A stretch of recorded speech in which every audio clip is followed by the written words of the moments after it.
The moon was full, yet the night felt incomplete, like something essential had been taken away.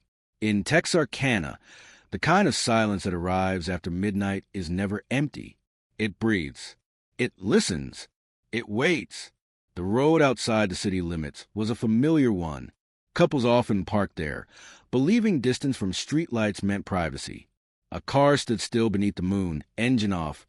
Windows fogged slightly from warm breaths inside. A boy and a girl sat close, unaware that the night was already watching them. They thought darkness was protection. They were wrong. The girl traced shapes on the glass with her finger, smiling softly. The boy laughed, turning the radio low, an old love song humming like a fragile spell. Their world was small, 4 doors, a dashboard light, and shared dreams. The night's world was vast, cold, and endlessly patient. Something moved in the bushes. No footsteps, no warning, just a shift in the air, like the forest itself had leaned forward. People later said the killer only came in darkness. The truth was darker still. He brought darkness with him. The moon slid behind clouds. The first moment was silence. Not a scream, not a struggle. Silence, so heavy it pressed against the chest. The girl's breath caught. The boy tried to speak, but words failed him, slipping into the dark like stones into deep water. The darkness was not hiding anything. It was witnessing everything.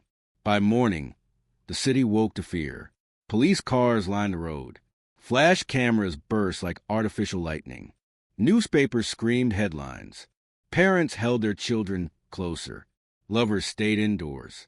Texarkana learned a new lesson. That night was no longer just time, but threat. No face was seen. No name was known. Only a pattern. Couples.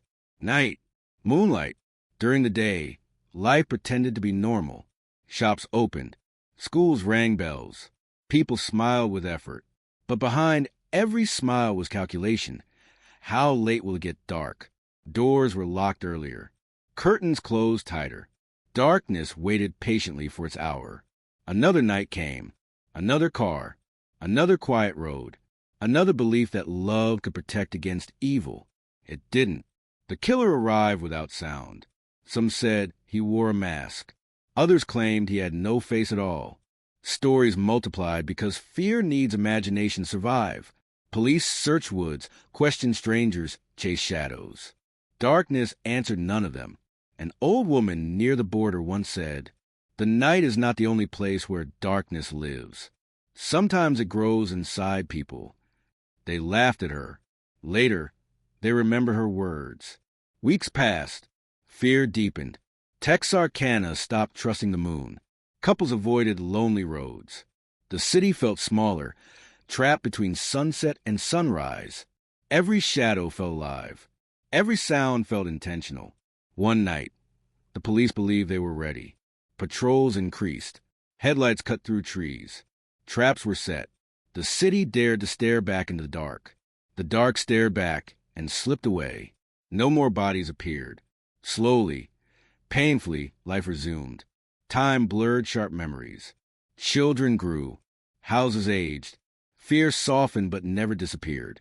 Years later, a young man parked on the same road. He was alone. The radio played softly. The moon was full again. He stepped out of the car and stood still, feeling the night around him. For a moment, he thought someone was behind him. He turned. Nothing. Perhaps nothing ever comes back. Perhaps some things never leave. Because darkness is not only of the night.